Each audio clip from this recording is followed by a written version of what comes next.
Welcome to the top M&A entrepreneurs. I have a special guest today is Rod Cleef. Rod is got a great story. Immigrated to the U.S. when he was 6, struggled to get by, bought clothes from Goodwill, decided. You're stealing my thunder here, man. That's my man, you go ahead and tell it. You tell it. All right, you tell it. It's on your LinkedIn, but I love it. Go ahead. Thanks, buddy. I appreciate you having me on. Let's have some fun today. So, yeah, I immigrated when I was 6. I was born in the Netherlands. Think wooden shoes and windmills, and really, we ended up in Denver, Colorado. Immigrated with my brother Albert, my mother's Vancha, and we really struggled initially. In fact, I remember eating expired food. We went to an expired food store when I was young. We drank powdered milk with our cereal in the morning, which wasn't very good, I will tell you. I remember, wearing clothes from the Goodwill and the Salvation Army all the way through junior high school till I lied about my age at Burger King. So when I was 14 to get a job flipping burgers so I could buy my own clothes. But, I'm sure, you've got listeners, especially in the entrepreneur arena, that had it harder than I did. It seems like entrepreneurs very often, have challenges early on in their childhood or adulthood that spur that drive, like I did. Well, but I knew I wanted more, and luckily my mom had an incredible work ethic, so she babysat kids so we'd have enough money to eat. And with her babysitting money, she invested in stocks and in real estate. And the first real estate acquisition was right across the street from us. She bought a house, and when I was 14, for about 30 grand. When I was 17, she told me she made $20,000 in her sleep, and I'm like, what? You made 20 grand? You didn't do anything? So I got into real estate right when I turned 18. My first year in real estate, I made about 10 grand. Second year, about 10 to 12 grand. My third year, I made over 100,000. And so, what I'm known for on my podcast. Oh, how old were you? I was 100 grand. I was 20. 20. Okay. Yeah. So this is 1980. Was pretty decent change. 100 grand back then. I wasn't making money in 80. I think I was still listening to rock and roll and Right. Well, I was too, but I was very much a capitalist. But what happened was I met a guy taught me about mindset and psychology, and how really 80 to 90% of your success in anything really is your mindset and psychology. Fast forward to today, I've built 27 businesses. I don't call them failures when they don't make it. I call them seminars. And several of those were worth tens of millions of dollars. Most were spectacular flaming seminars. In 2006, my net worth actually went up $17 million while I slept. And you might be like, wow. And I was like, wow. And, I thought I was a freaking real estate god. Cause I'd at that point, I'd owned 2,000 houses that I rented long-term, multiple apartment complexes. But I got a head so big I could barely fit it through a door. And when that happens, God of the universe will give you a nice little smack. Well, that was 2008. I lost $50 million in 2008. Oh, yeah. So, on my podcast, I teach people how to buy apartment buildings. And on my podcast, I talk about the mindset it took to have 50 million to lose in the first place, but then just as importantly, the mindset it took to get back to the success that I have today. But we can go as mechanical as you want, brother. About M&A and merge, about business. What I got to talk to you about the mindset part. So first of all, I want to go back because I called a friend of mine who interviewed you earlier, Joshua Wilson, down in Florida also. And he said good things about you and said, you got to talk to him because he went up, crashed, came back and went back up again. Like what? So we all know it was the crash. It was the ego. It was the overextending yourself. And not in my case. Let me tell you what it was. Okay, in my case. The reason I crashed and burned. So I had 800 houses, and I was only at a 30% loan to value. People are like, "Oh, you were over leveraged." No, I only owed 30 cents on the dollar. Okay, but here's what went wrong. So I had 800 houses and I had several apartment complexes. Well, my houses were 2 hours north of me, 2 hours south of me, everywhere in between. Okay. So very difficult logistically, but here's the things that killed me, the big ones. So Florida has no state income tax. So property taxes are higher, which impact what? Cash flow, right? Okay. I had properties in wind and flood zones. So they had higher insurance, which impact what? Cash flow. But what killed me was these were C-class houses. There's A, B, C, and D class. D is the hood. These were C, just above D. And so, tougher demographic, number one, older properties. So there's a lot of maintenance. And so if I sent a guy to one of my apartment complexes, everything's the same. The plumbing parts are the same. The HVAC parts, the appliance parts, the door locks, everything's the same. So you can stockpile parts and they can be in and out in an hour. Well, if I had to send somebody to one of my houses that's an hour and a half one way, they'd have to go see what was wrong because every house is different. Go to a Home Depot or a Lowe's where we have an account.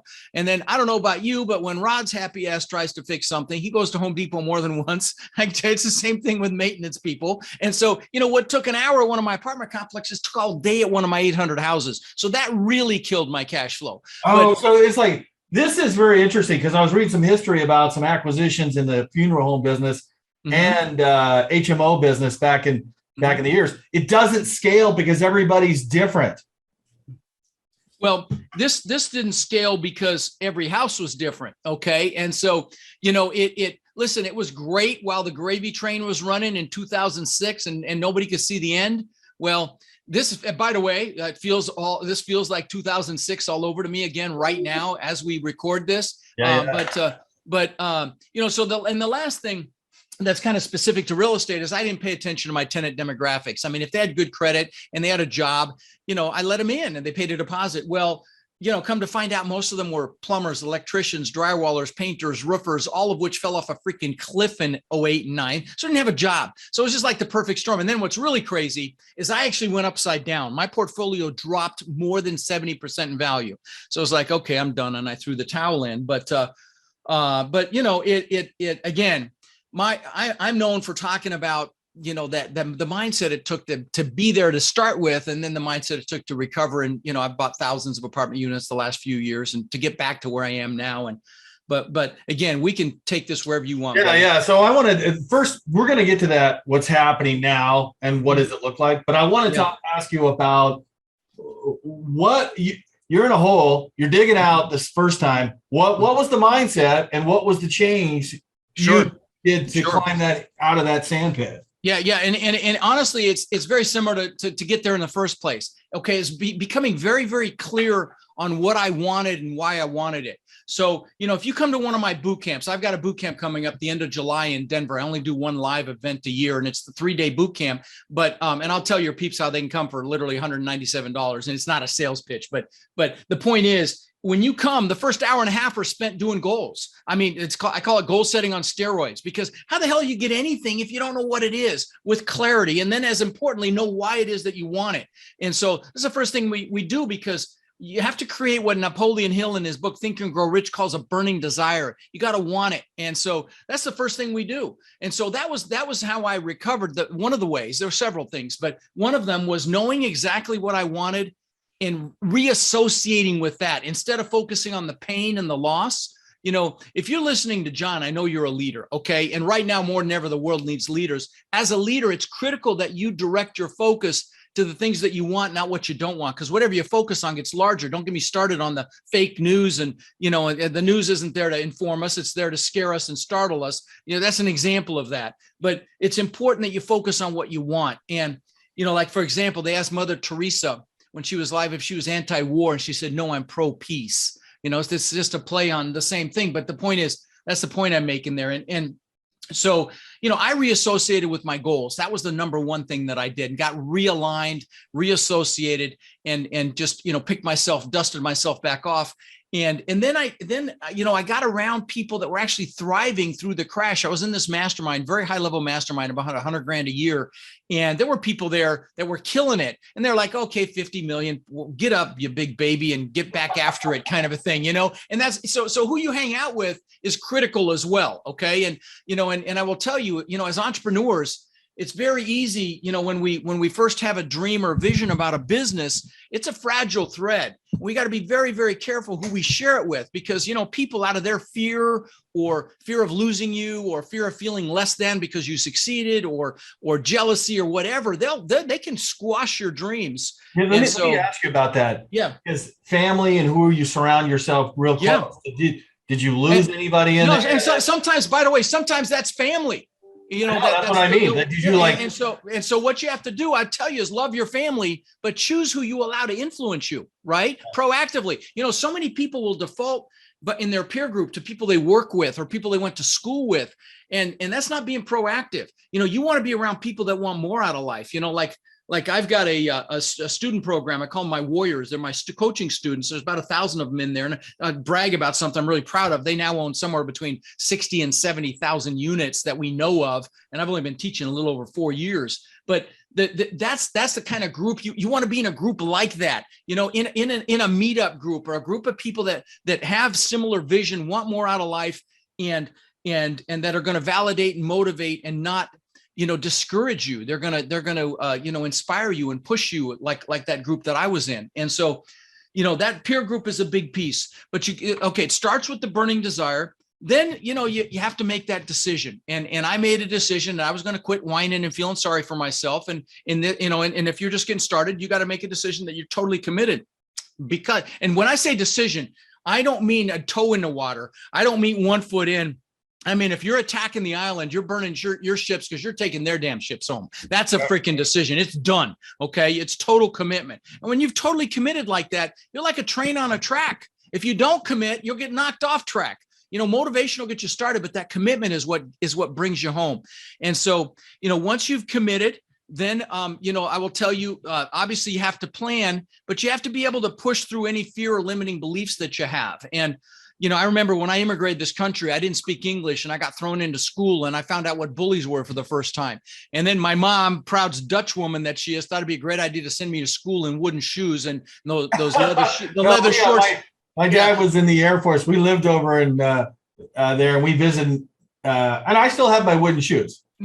Well, you didn't have to go to school and encounter bullies with your friggin' wooden shoes on. So I got my butt kicked again. I hadn't learned how to fight back yet. And then the bullies would chase me home from school, and my mom would chase them off with a fly swatter. So the next day I got a butt kicking again. And so, you know, I came up with this limiting belief that I wasn't good enough. You know, many people have these, you know, I'm not good enough. I'm not smart enough. I'm not analytical enough. I'm too old. I'm too young, whatever. And there's a reason the acronym for belief systems is BS, because 99% of them are just that, BS. But that's why you know, the goals are so important, and that burning desire is so important, because, you know, that's what's going to get you to push through that crap. But then you got to take that first step, you know, and in my case, I just had to get myself back up, you know. But for somebody starting out, you know, that, like in my business that I, you know, in multifamily real estate, that first deal is always the hardest. It's the scariest. My students, you know, they'll be crying and whining because it's 6 months. They don't have a deal yet, or 8 months or whatever. And then they get one. Next thing you know, they have 5,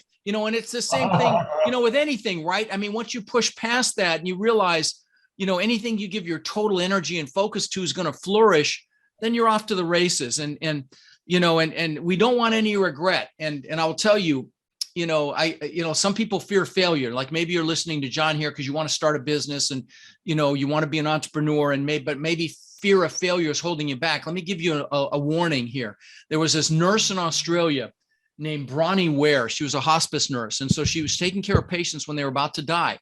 And she asked him a question. And the question, John, was, do you have any regrets?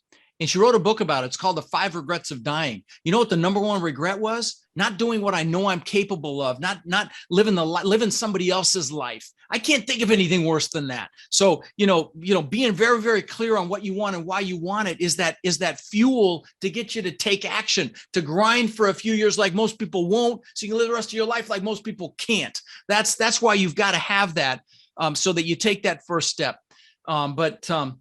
You know, I can keep going. There were a few other things. Let me I ask don't you want to about monopolize this, the conversation, but what do you do? What do you do? I know what I do. It's like a momentary failure or something didn't happen your way. What do you say to yourself in your head? Great question. Great question. So here's the thing. There is a formula for success. Okay.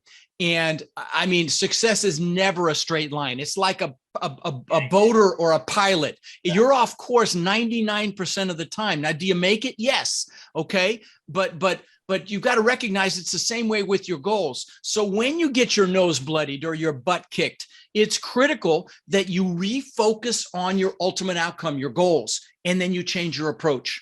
And when that approach doesn't work, you refocus on your ultimate outcome and your goals, and you change your approach. And I think you can rinse and repeat here if that doesn't work. And I mean, because you're going to have walls drop in front of you. And I can tell you, I've had several situations. I had a big litigation support company that I built after I lost everything in 2008. This was a company that helped people in foreclosure, and we helped thousands of families save their homes. And but in the end of 2010, it almost went bankrupt. So wait a minute, so you were at the bottom, all your are below market value. So you started a company to help other people not lose their homes. So correct.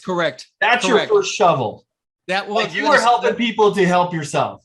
Well, I was helping people and it helped me as well. I mean, it was for fee, but we saved a lot of homes. It wasn't a fun business. I will say this wasn't a fun business. Nobody's happy when they're losing their homes. I sold a business a few years ago, but it was a $10 million company with 60 employees. But the point I wanted to make there is it almost went bankrupt in 2010 and I had to innovate. Okay, I had to pivot, and I didn't bankrupt it. I just changed something where we actually I built law firms in 5 states, and we supported those law firms. But I built them ground up.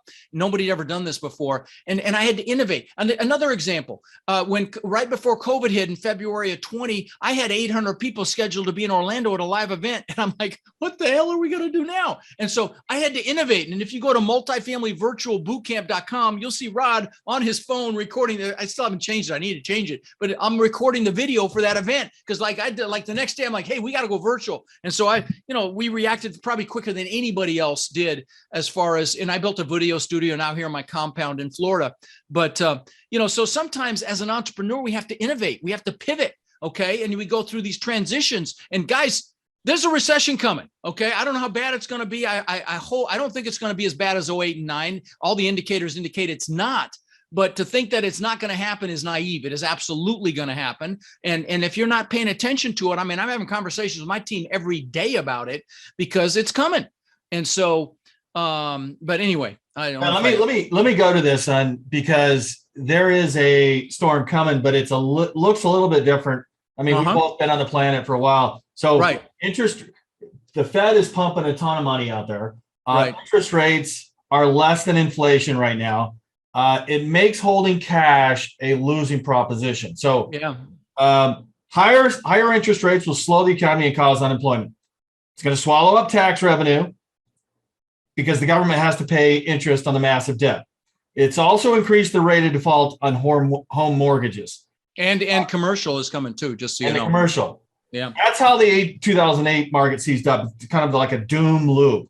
And it encourages more inflation. But in contrast to 2008, there's still trillions of dollars in private equity family office money looking to be put to work. That is absolutely correct. What is the play here? I'm trying to, everybody wants to play this poker game of like, what's going to come out in the next. So my brother and I had a conversation at dinner last night. My brother's a brilliant guy, top of his class, engineer. And we had dinner because I wanted to ask him that question because we're both in a lot of cash right now and it's killing us because it's just like depleting. But I know that with crisis, cash is king. Now, it doesn't have to be your own cash. It can be just availability of cash. But, there are exponential opportunities when things like this happen. And so, I was like, oh, God, I got to invest in something. It's killing me. It's killing me. And he's like, you know what? Maybe you should just sit tight and wait for some opportunities to come because they are coming. And he's kind of right. Now, we're still looking at deals. I'm probably going to put something under contract today in the a $12 million range. And we got another one, the $40 million range. But we're being super conservative right now. We are stress testing the hell out of these deals. Now, this is real estate. I know you talk more business, but real estate is a business. These multifamily apartment complexes are absolutely a business. We do a business plan and we raise money and then we have to follow the plan. And but debt is so challenging right now because really all that's available is bridge debt in my realm for these assets, and that's adjustable rate debt. It's a 5-year term, typically 3 years with 2 1-year extensions. And so you've got inflation though. Like, what is it? What are you seeing? Well, you've got to buy a rate cap. Okay. For the term of the loan. I can tell you they used to be about $100,000. We just priced one out on 25 million and it was almost $1 million for the rate cap. Oh, and so you got to factor all that in too. Carter, Jimmy Carter type rates or what? No, I don't think it's going to get that bad, but they have to, they've talked about 5 more rate increases. They just raised it 50 basis points a couple of weeks ago, 0.5% interest, which is staggering, frankly. And sellers are just now finally starting to realize, hey, I screwed up. I should have sold earlier, and I'm going to have to adjust my pricing if I want to sell before it really gets bad. And so there's going to be some incredible opportunity in my space, in the multifamily space, but possibly also with businesses as well. Now, as it relates to businesses, I've been reading that it's anticipated that service industry businesses will actually do quite well because there's that pent up demand for travel, and people may not spend as much on goods, but they might spend things on movies and fun and travel. So I thought that was an interesting perspective. Yeah, well, if any mark of the Doctor Strange movie from Marvel, it kicked butt over the first couple of weeks. So people, there was pent up demand to go to a popcorn and spend $20 on a pop. Right. Yeah, I think people will do that. And the other things that are indicators that it won't be quite as bad as employment right now is insane. I mean, you can't hire good people. And I mean, when McDonald's is paying $16 an hour, Hobby Lobby's at 18, Amazon's at 18. I mean, so the rate of pay has gone up, and the employment, unemployment is very low. You factor that in, and then in my business, I can't speak to business. I'm trying to understand the employment. Like, why is it low? Because you're sitting around looking for $25 an hour. Good question. If I knew the answer to that, I'd be. Because my wife helps run a small business, and hiring people today to do what she needs them to do is just a few years ago $15 an hour. It's now $25. Right. I know. Same. Yeah. Same. Maintenance people in my has literally almost doubled in salaries, and fast food and all these things have gone way up. And so it's going to be interesting to see what industries do well through this. And my brother and I were trying to figure this out last night to capitalize and get the highest cash on cash return for our investments. But then we the conclusion at the end of the night is, hey, we're just going to sit on our cash right now because we both feel like there are going to be some exponential opportunities to really get exponential deals. Okay. Now we're still, like I say, we're still buying and looking and doing all that, but there could be some exponential opportunities. By the way, let me just say this, if you allow me to plug my event. If you're interested in multifamily, for God's sakes, come spend 3 days with me in July in Denver. It's not a sales pitch. It's 3 days of training. I expect, somewhere between 800 and 1,000 people. And I teach every aspect of this multifamily business, buying apartments. And there's no greater hedge for taxes than multifamily investing. It's the greatest asset class out there by far, much better than retail or office or industrial, because for a lot of reasons, we don't have to get into them, but the point is it is. So if you're interested, what's the website? Because let me say that it's rodindenver.com, or you could text my name Rod to 72345. Now the price is going up in a couple of days. This probably won't air in time. It's $197 now. If the price has gone up, and just DM me on any social channel, I'm on all of them, and I'll make sure you get that price. Also, please remember this. If you are interested in this, I've got a bonus special right now that if you're a friend of John's, just to let me know you heard me on John's podcast, that if you use the word bonus when you check out, you get my deal evaluator software and my document library. Hell, the two of those are worth $2,000 minimum, because I've spent tens of thousands on the document library. So you get that with it for $197. It's kind of a no-brainer, honestly. If you're interested in this business, if you're not, no harm, no foul. But let me just say this as well. So I have a podcast. It's called Lifetime Cash Flow Through Real Estate Investing. It's the largest, I'm blessed to say, and that's not ego, but I'm blessed to say it's the largest commercial real estate podcast in the world now. And every week I do a clip called Own Your Power, and it's motivational. And so if you want to get juiced, if you're having a down week, come listen to my podcast. I promise you give me 5 minutes, I'll juice you. I do one every week. There's hundreds of them there. And if you just remember this, rodslinks.com, if you go to rodslinks.com, you can see all my free stuff. I got a ton of free stuff there, but there's also a link to the podcast there, but it's called Lifetime Cash Flow. 10 million downloads? 13 million. We're about to get 13 million, 13 million like in the next week. What kind of doors does that open for you? Well, I gotta tell you, it's created my ability to meet some great people like you, and if I want to raise money for a deal, we just bought a 296 unit asset in San Antonio, and we raised the money very quickly. So it does all that. The mechanics of that. What's that? What kind of SEC filing did you do that? Oh, it's a syndication. That's a syndication where you actually do what's called a 506c3 syndication. So I can only talk to accredited investors. That's why I'm able to talk about them on the podcast. Back in the day, if you raised money, you had to have they used to have what's called a 3-touch rule. You had to talk to somebody 3 times before you could tell them about a deal. It's called the 506b program. But now they've got, since the Dodd-Frank Act, they came out with this. So you can shout it from the rooftops. The Reg A and the 506c. So I just want to point out to that social capital you created has made raising capital for your investments piece of cake so much easier. Piece of cake. And of course I developed, I used to tell people early on in my podcast, I'll never sell you anything, because I never intended to do anything with it. And then it hit 1 million downloads. Like, okay, knucklehead, you probably ought to do something with this. So I wrote a book. I gave away 20,000 copies of the book, but then people are like, please create a course or something. And now, of course, I've got 1,000 students around the country, and I do sold out live events. Every one of my live events is always sold out. And I love it, man. I freaking love it. In fact, look on the wall behind me here. You can see some of the hundreds of thank you cards from listeners. The whole wall back there is covered. You can't even see it behind the green screen. When you love what you do, work is play, right? So that's let's go back to that conversation you had with your brother about what their criteria you're kind of putting in a filter for what businesses. Cash on cash return, buddy. That's it. All the way down the line. It's all about how much money my little dollar soldiers are making for their work. So it's all about my cash on cash return. And if you're not familiar with that term, if you put 100 grand into something out of your pocket and you get 10,000 back the first year, that's a 10% cash on cash return. So and it's an annualized number. And 10% used to be our bare minimum on our multifamily assets. Now we've dropped that because we've had to with what's happening in the market. But, it's down around 6, 7. But that's still better than you're going to get. Do you also look for kind of a targets of opportunity that, hey, man, I got to sell and. See, the thing of it is, I'm kind of in a unique position because we have deals coming from us from all over the country. From your students, from my students. Just had a student give us a deal. I can't say where because we haven't locked it up yet. But they need $3 million. I can raise that in a day, and so we get deals that other people don't get.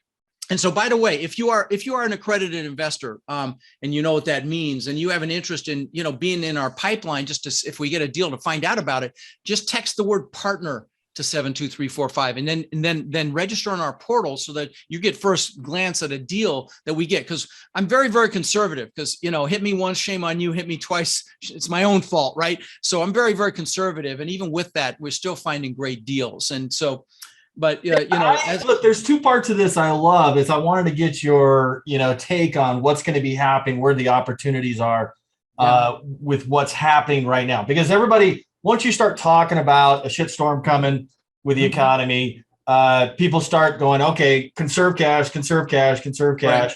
And then they still look for opportunities, but there's a different level of criteria or filtering they put them through. Correct. The second part is what you did with your celebrity status and sharing your story and that social capital you created to actually help your business grow faster. Yeah, I'm actually doing a course right now on creating reach because my students, in this business, they have to do what I'm doing where they raise money. They've got to have some sort of a presence somehow, do their own meetup group or their own. I've got a few dozen students that have done podcast interviews, some award-winning, podcasts, Facebook groups. I'm blessed to host the largest multifamily Facebook group on Facebook, over 45,000 people in there. And I was just working it, but I'm on all social channels now. My team's even got me on TikTok. I couldn't even spell TikTok, 3 months ago. And now I've had videos that are almost at 800,000 views. So like, what? Oh, that's funny. Oh, that's funny. And then you've 30 minutes later, you're like, oh, I know. Oh, no, it sucks you in. Those algorithms, I don't know if you've ever seen The Social Dilemma, but that movie, The Social Dilemma, those supercomputer algorithms know how to suck you in. Listen, I don't even want to look at my phone as how much time I spent on those damn videos because you just get sucked in like crazy. But anyway, the point is, there are so many ways today to create reach, and you don't need the millions of downloads that I've got. You don't need to spend millions of dollars. You build it on LinkedIn or you TikTok do it. But here's here's the secret. Okay, there's 2 secrets to this, and in fact, Josh and I talked about this when he was down in my compound here last time I saw him, your buddy. But there's 2 secrets here. One is you've got to add value, period. If you put crap out, you are crap. I heard that. That's somebody else's quote. But the point is, you've got to add value. That's number one. Number two is you have to be consistent. So whatever vehicle you decide to choose, a Facebook group, a LinkedIn page, a YouTube channel, a podcast, a meetup group, whatever it is, to create that reach, you've got to focus on how you add value. And you're not going to be in it for a few months. This is something you're going to do consistently. And that's how you build that. And if you're willing to do that. Everybody goes like, they ask me if I want to start a podcast. And I go, here's what you want to do. Set a goal for 100 right off the bat. Not just like if it's going to do 10 or 15. Right. 100. Right. Otherwise, don't bother. You know, and there are times I do not feel like doing a freaking episode. Like I do those On Your Power clips. Those are all from me, written from me, and I'm like, oh man, I feel like crap, but I get one out every week. I do have a question for you. I do an hour podcast or a 30 to minutes to 40, like this right here. How different and change like in like attendance and audience did you get when you started doing the smaller clips, the 90-second? Well, listen. So I'm known for mindset and psychology. Okay. I talk about it all the time. I really believe it. That's how I had 50 million to lose, and how I got back was all mindset and psychology. It's not, I'm not technically skilled at all. And so, I will tell you, I think the reason my podcast has done so well is people don't remember what you said, but they remember how you made them feel. And you come to my boot camp, you will cry. I promise you will tear up, you will laugh. It's not your typical real estate boot camp, because not only we spend time on goals, I help you create your identity statement, which is critical to pull you into it. We do all these exercises that so you freaking take action with what you learn. So it's not just, you're not just like most people. They'll go to an event and never do a damn thing with it. Not my event. Okay. You will leave super juiced, super motivated, super ready to take action, and with the plan to do that. And so I take that very seriously. And like when I talk about adding value, let me show you something. I have written, here's some of the books I've written in the last 2 years. Okay. Cause I'm always writing, and I give them away for free. Okay. They're lead magnets for me. You know what that means, where you get somebody's email address and then you can keep, sending them stuff. And so listen to this are digital marketing people, so they know what that is. Yeah. Right. Exactly. So, and I'm always doing that. I just finished one on asset management, and again, I give them away for free, but they're quality. I mean, they are freaking, a couple of these are the best in the business. And so, I'm adding value. And I will tell you, if you sit and look at the most successful people on the planet, they're the ones that add the most value. Okay. I mean, look at Bezos. I can buy your hat on Amazon in 30 seconds right now. I could go on there and buy that hat that you have on. And I mean, that's adding some freaking value, right? And, Musk turning around the electric car industry. I mean, so again, focus on adding value. And when you do that, success is inevitable. It just is. Yeah. And you help the point where you help people save their houses when you were coming out of that first 2008. I mean, that's biblical. Where you look. Well, thank you, brother. I actually have a better story than that, and I'd like to share it. Because typically what I'll do on these interviews is I'll talk about my goal setting, because I'll describe the process. But here's what I'll do. If you go to that rodslinks.com, I did my goal setting exercise. It takes about an hour and a half with music, with a guide you can download on January 1st this year. I do it every year around the 1st, and it's there, and you can do it with your spouse. And I would highly encourage you to do it, to get aligned on what you want. So go to Rod's Links, go to the bottom, rodslinks.com, go to the bottom, and you'll see my goal setting workshop with the guide, and do it. But, and why did I bring that up? You tell me a story right. So one of the stories I like to tell was, I grew up in Denver, but I knew I always wanted to live on the beach, and there's no beach in Denver, obviously. So I would visualize the palm trees and the sand and the surf and the waves. And 20 years later, I built this $8 million, 10,000 square foot mansion on the beach. Okay. I had the beach on one side. I had my boat lifts on the backside. It was called a Gulf to Bay. It was a slice through an island, which was unthinkable when I was 18, but I made it happen. But the point is, 2 months after I moved in, so I worked for this thing for 20 freaking years. 2 months after I moved in, I'm floating in the pool at night. And I mean, just to describe this house, okay, it had a waterfall, giant waterfall from the second floor balcony into the pool. You had to walk through the waterfall to get in the pool. Pool was in magazines.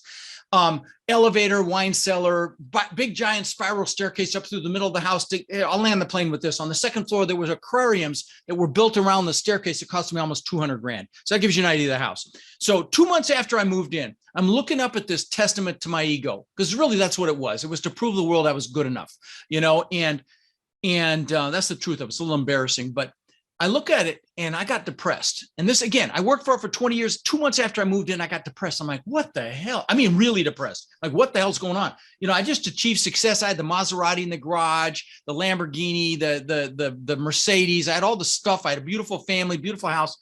What I realized was several things happening. Number one is it's never about the goal. You got to have the goals to juice you and create that burning desire. But, you know, they say the happiest days of a boat owner's life are the day they buy the boat, the day they sell the boat, right? Yeah. It's about who you become on your path to the goals. Right. And happiness comes from progress and growth. But there was a bigger thing happening. I'd realized that I was totally focused on Rod. Show the world I matter. Show the world I'm good enough. Rod. Well, that was the year I went and saw Tony Robbins, because I went out and bought some books, and one of them was his. And I'm like, oh, I really like this stuff. So I went and saw him with my brother. And I saw that he fed families for the holidays. And I'm like, what a concept. Do something for someone else. I'm embarrassed to say I had to be 40 to get that memo. Well, I went back home and I called my brother, and I was going to go visit him in Denver for Thanksgiving. I said, hey, let's feed 5 families. Let's have some fun. So he went to his church and found 5 families that really needed help, found out if they had kids. And we went out and bought big Thanksgiving dinner, frozen turkey, toys for the kids, and boxes of food. It was a blast. And the third family changed my life, John. We go up to this house. There's this woman in there with 5 kids in this crappy 1-bedroom. It wasn't even a 1-bedroom. And she comes out and she sees the food and the toys, and she starts crying. And her kids come out, and the older ones start crying. I start crying, and I'm hooked.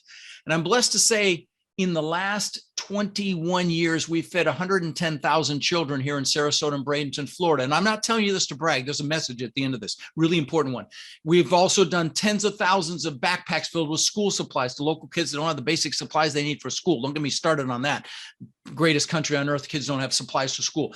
I've done tens of thousands of teddy bears to local police departments for their officers to keep in their vehicles. So if they encounter a child that's been traumatized, they can comfort the child. Yeah. And the reason I bring this up is, as an entrepreneur, we've been taught to achieve to be happy. Like, we can't really be happy until we've achieved. A lot of people have that mindset. Yeah. I'm going to tell you, Tony Robbins calls it the science of achievement versus the art of fulfillment, where achievement really is a science. If you want to learn multifamily, for God's sakes, come spend 3 days with me. There's a map and a blueprint. You just have to take action. But fulfillment really is an art. You've got to find something that juices you and incorporate that into your life. For me, it's kids. Maybe it's the elderly for you, or the environment, or animals, whatever it is. But if you're sitting here listening to the show saying, yeah, you got blood dripping from your teeth. Yeah, I'll do it when I have the money. No, big mistake. Do something right now, because instead of achieving to be happy, you'll be happily achieving. And I know it's a play on words, but it's an important one. And you'll get to success much faster. Now, you don't do it for that reason, but I'm just telling you. So if you're not giving back in some fashion, do it immediately, even if it's just your time, because your success will come quicker. I just promise you. But again, that's not why you do it. Yeah. And the way you see it, in every achievement, you're going to be more grateful for that achievement, and it just grows. You're more patient with your achievements. Absolutely. Yeah. Rod Khleif, how do people get in touch with you? Yeah, listen, my audience is on LinkedIn. So what's the best way? Rod Khleif. Thanks. Yeah, I'm on LinkedIn for sure. But Real Estate with Rod is the best way to get to my website, because nobody can spell my last name. So if you go to Real Estate with Rod, it goes right to rodkhleif.com. And there's tons of free resources there, links to my podcast, my boot camp, my lots of free books and videos and articles and stuff. If you have an interest in this business, come check it out. And again, if you're not interested in the business, but you feel like you could benefit from some motivation once a week, for God's sakes, subscribe to my podcast. I promise you'll enjoy it. Yeah, I'm really proud of it. Yeah. Rod, thank you so much. Thanks, brother. Appreciate it. Pleasure to meet you. All right.